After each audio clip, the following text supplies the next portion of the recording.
Thanks for coming to the podcast today. You've been a motion graphic designer for, you said, 7 years?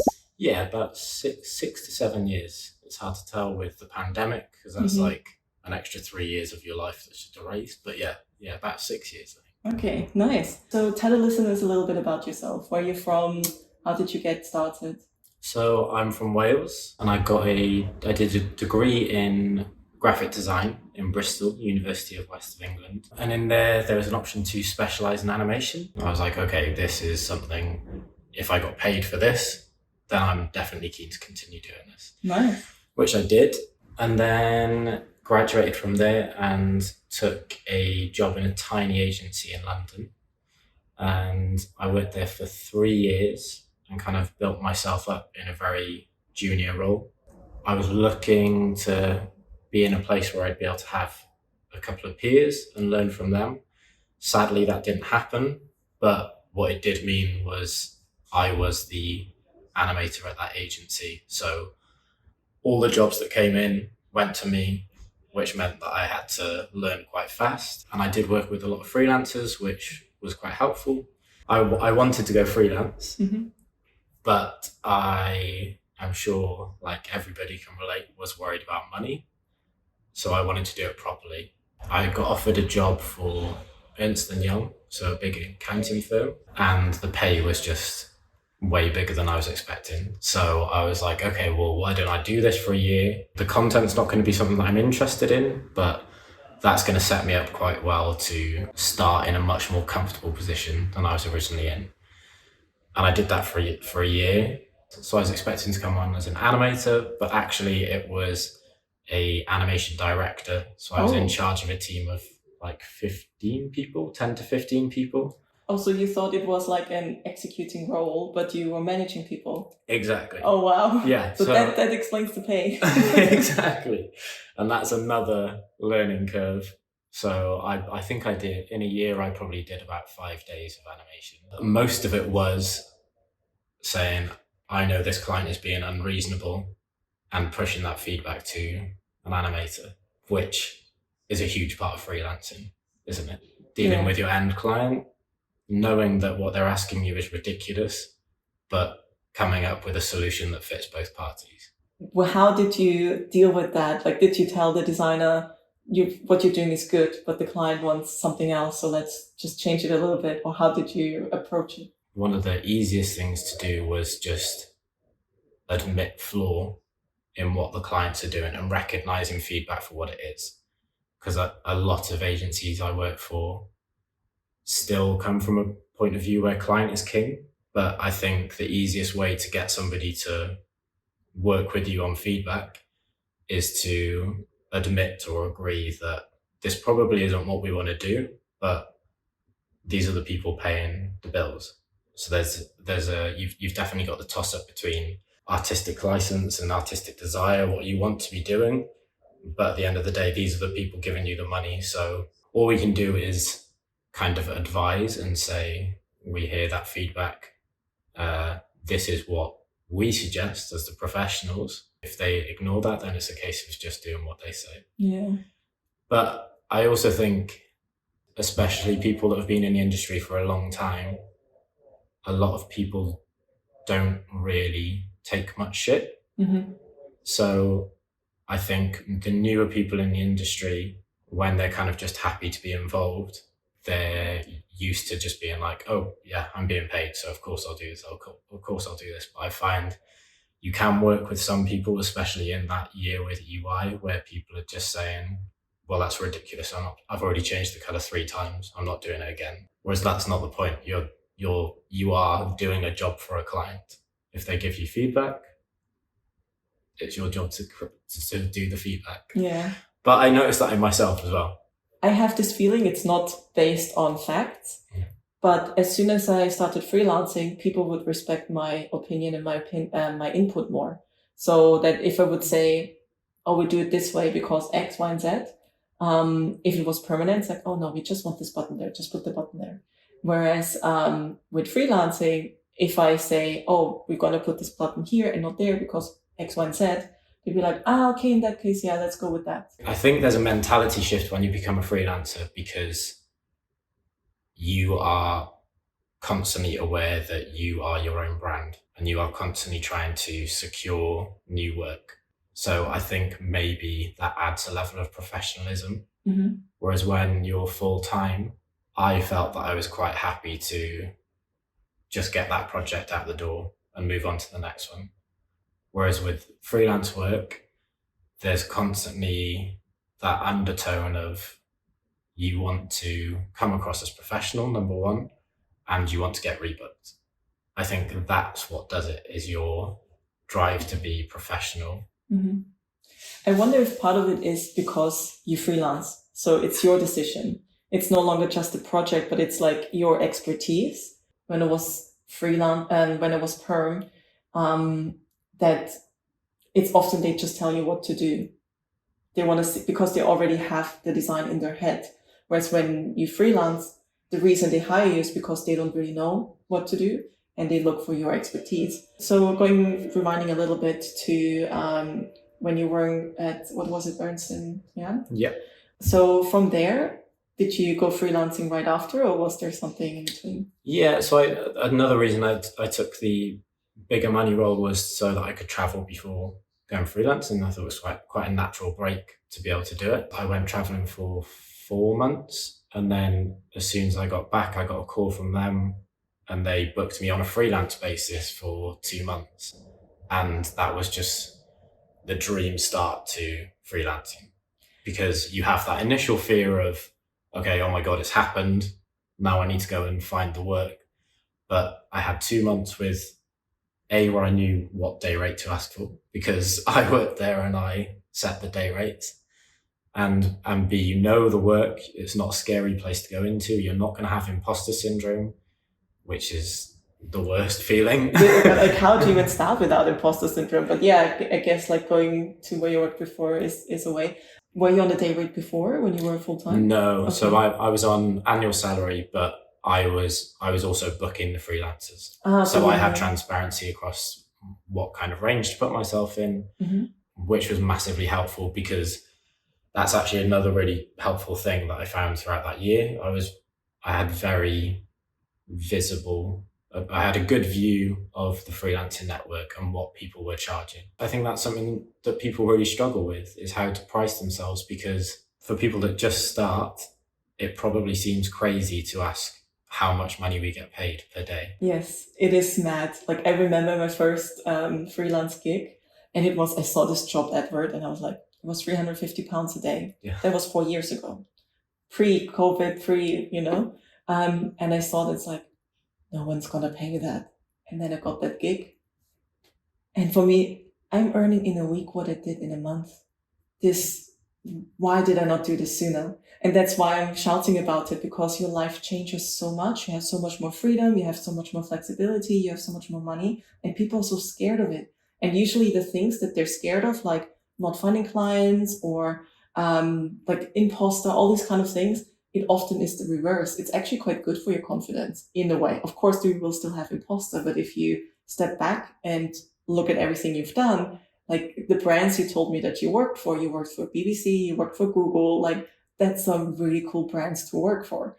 When you started freelancing, so was it because you set yourself the 1 year time frame up front, or okay? So there wasn't like a certain situation which pushed you to do it. It was something you always wanted to do. Well, no, actually, it wasn't. I never wanted to go freelance. Ah. I had no desire at the first agency. I really liked the team environment. The most consistent thing I was being told by every single animator that came in was, why are you not freelance? Mm-hmm.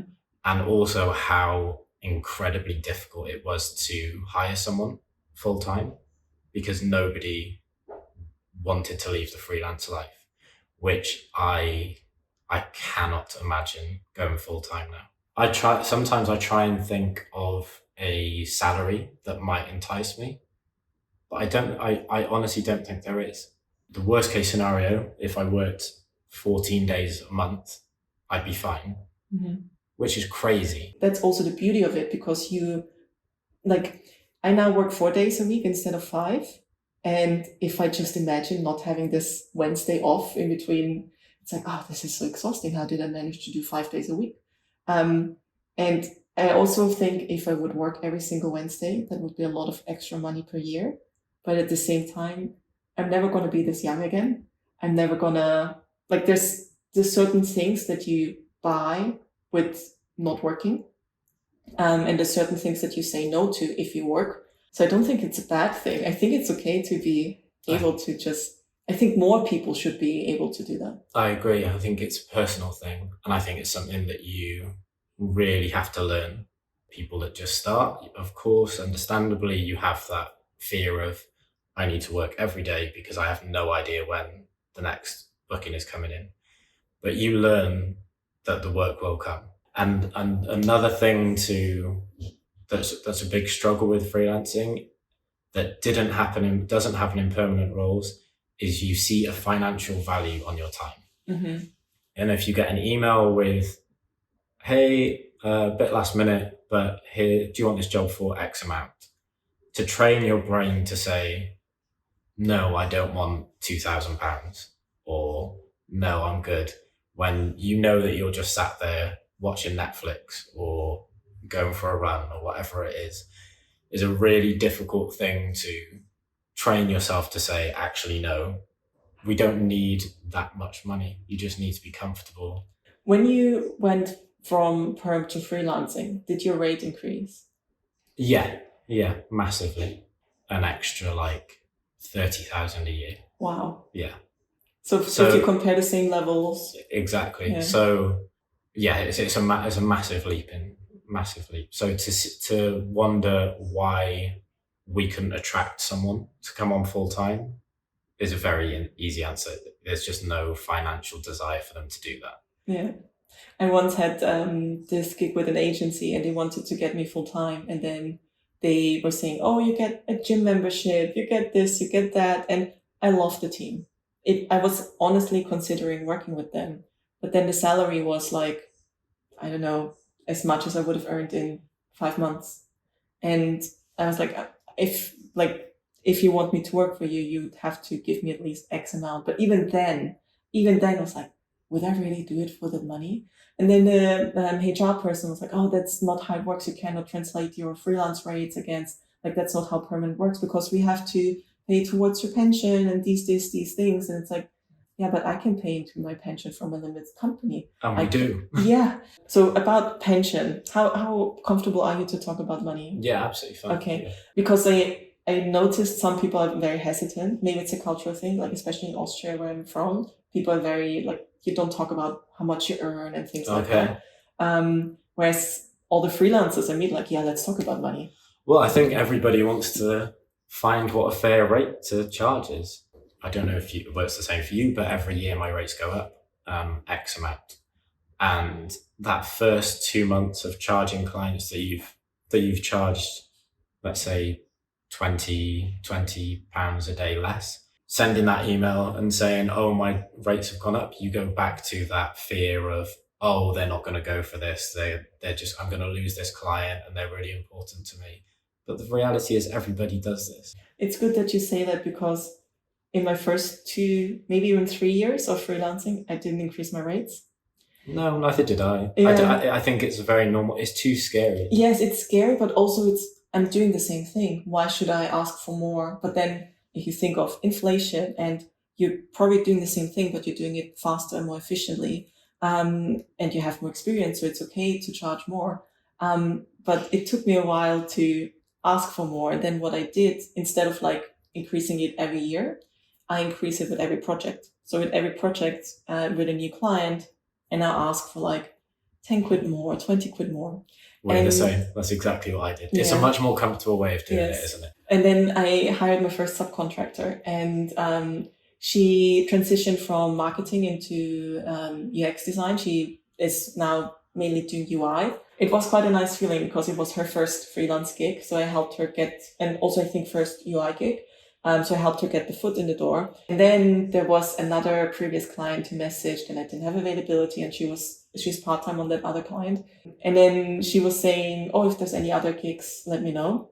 And then I came back to her with like, oh, a client actually reached out. She was like, oh, for that one, I want £50 a day more. It's like, wow, look at you. Like, I wish I would have done that. It's like, it's good for her, but then it's like, should I increase my rate then so that my buffer is more as well? It's like, and then it's like, she can ask for it with so much confidence. And I'm like, should I ask for more? But then they might just go with the subcontractor, which is fine for me, you know? Have you worked with subcontractors before? I haven't. I've been on the other side of it, I guess, with a couple of friends who I know.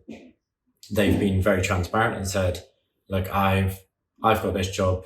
I'm happy to outsource this to you for 400 and I'll take the 100 markup. And I'm like, great, win-win for everybody. You get the money. You've been transparent. You're not taking the piss. Yeah. Absolutely fine. It needs to be with a trusted person is the big thing. How was it for you transitioning from being perm to freelancing? So I took that year to make sure I had enough money. So my aim was to have 2 months in the bank to protect me if I didn't have any income. And then I made this very weird spreadsheet of people that I wanted to have a conversation with before I went freelance. So a list of all the animators I knew, and I made sure that I went for a beer with every single one of them and took notes from every meeting. And what did you learn? What did they? Day rates, agencies that I should be looking for, like crazy things that I hadn't even thought of, like accounting, which of course is something that you need to think about. How to invoice, what the etiquette is on projects, on bookings, pencils, cancellations, confirmations. Even though it felt like quite an odd experiment going around all these people, I think it was massively useful. Yeah. Because all you can do is just gather information and it's just going to help you because you can, at least then you've got a reference point. I actually know someone who up until like 6 months ago was still charging a rate of $250 in London, which is at least 100 behind. Yeah. And he had no idea just because he doesn't speak to the rest of the community. So back to where you were saying, how comfortable are you talking about money? You need to be comfortable talking about money because otherwise you can be left behind. Mm-hmm.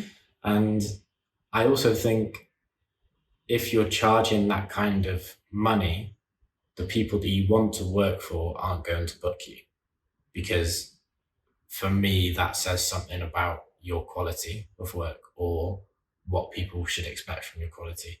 And I'm trying to think of anybody who's ever come back and said, sorry, that's too high on the rate.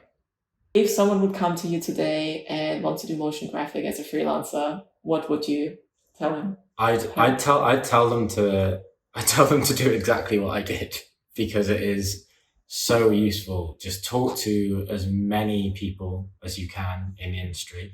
If you don't know people in the industry, just talk to them anyway, because they are people. And when I was full-time, I always had this big idea of these grandiose people who are very like ultra talented animators that you just can't speak to because they must have a big ego and they're just untouchable. But the reality is these are just people that are sat at home working in their house, and anytime anybody contacts me saying, hey, like your work, of course I'm going to reply. You're going to be an arsehole if you don't reply to that email.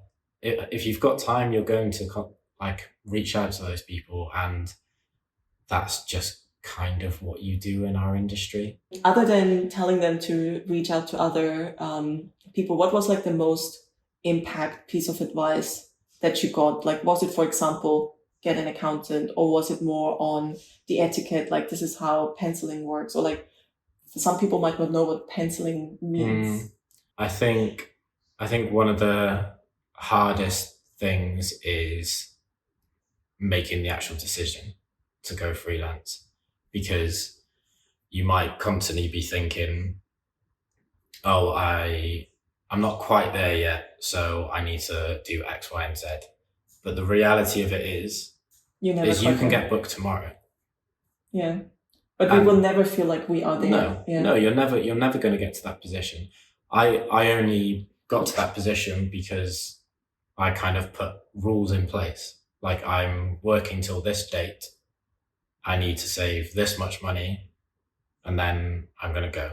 You just need to commit to it, because the reality is usually you're going to be earning more when you're freelancing. So from the second you leave your job, you are now in a position to be earning more, and you're way more in control of your time. For example, even this right now. Yeah.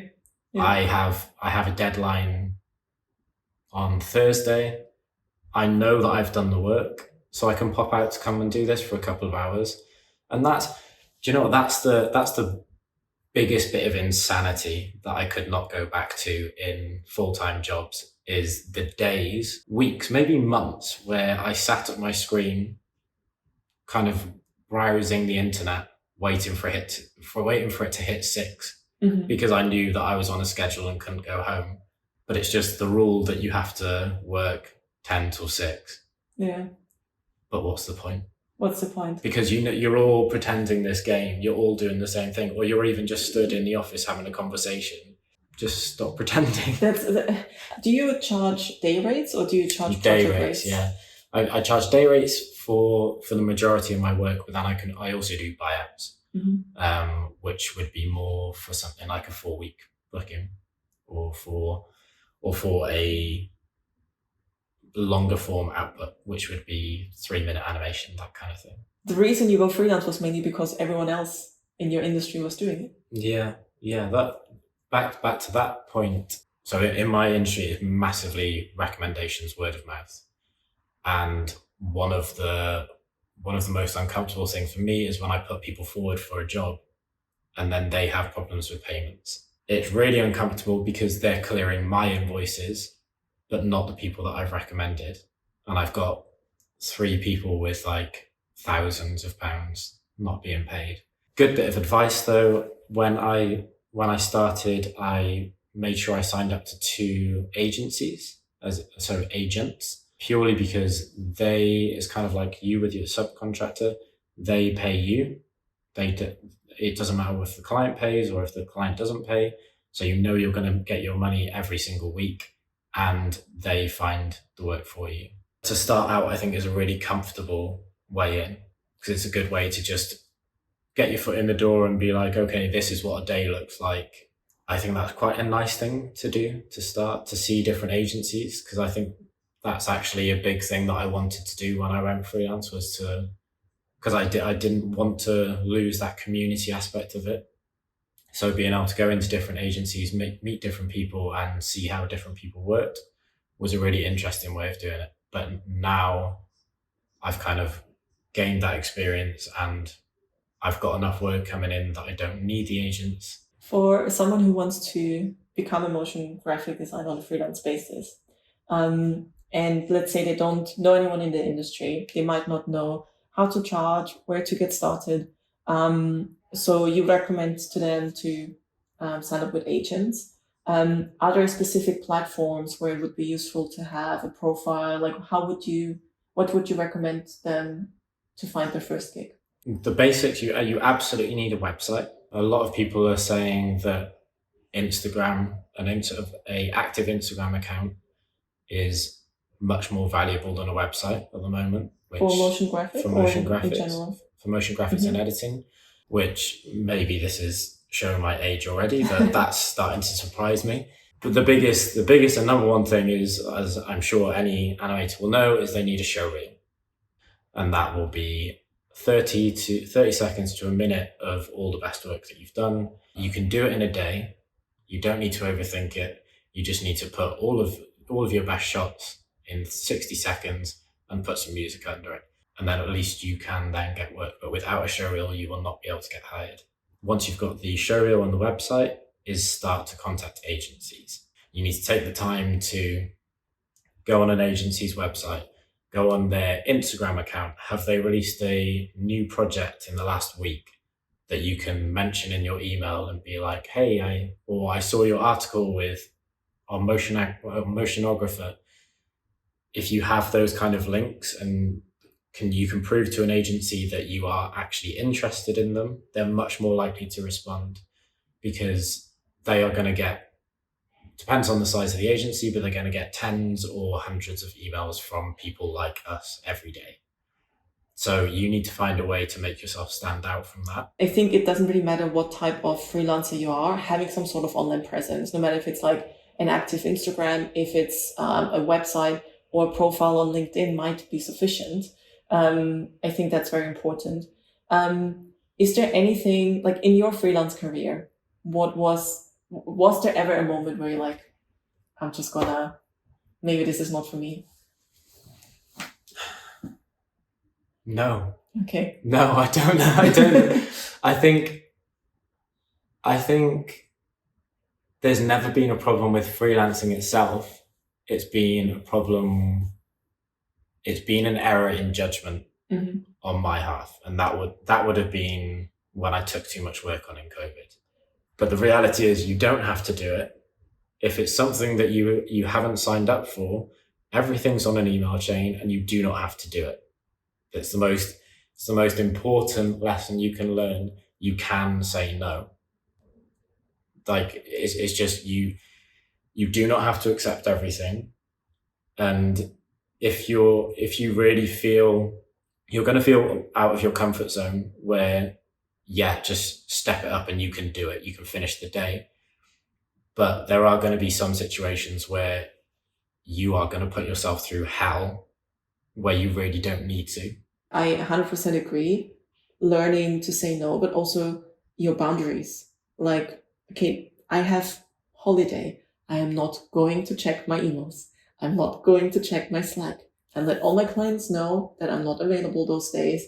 But it's still this, it's your business. What if something happens? And it's this voice like, it's okay. It's just 1 week in your life. There is not going to be anything massive. And if it is your dream client or whatever, it can wait until a week later. It can. And I think actually moving to Portugal has been amazing for me because in London, there's a massive culture of work is king. If you go to the pub after work, you're talking about what projects or what interesting things you've been doing at work. Whereas here, it's the shift in work-life balance is massive. People work to live here. And since I've moved here, I don't take on extra jobs because why would I? Why would I want to stay in the office rather than going to the beach or going for a beer out in the sun? It's just a complete shift in mentality towards work. You need to enjoy yourself and go out. One thing actually that you mentioned before, like subtly a few times, was the loneliness, like liking to work with colleagues. So now that you freelance and also fully remote, how do you tackle that? Like, what's your workaround to that loneliness? I always work in a co-working space because even if you don't speak to people, it's just being surrounded by different people.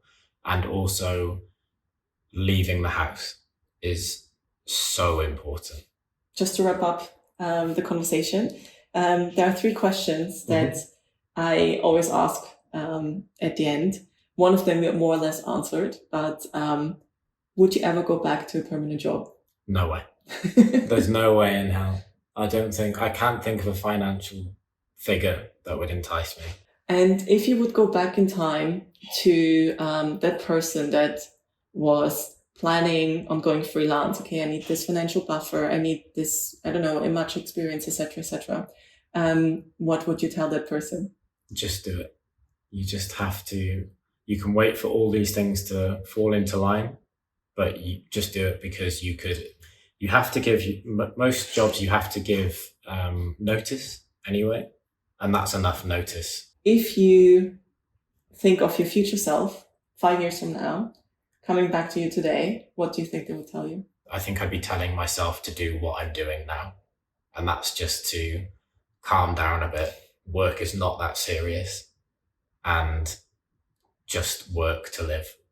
That's a much more important way of living.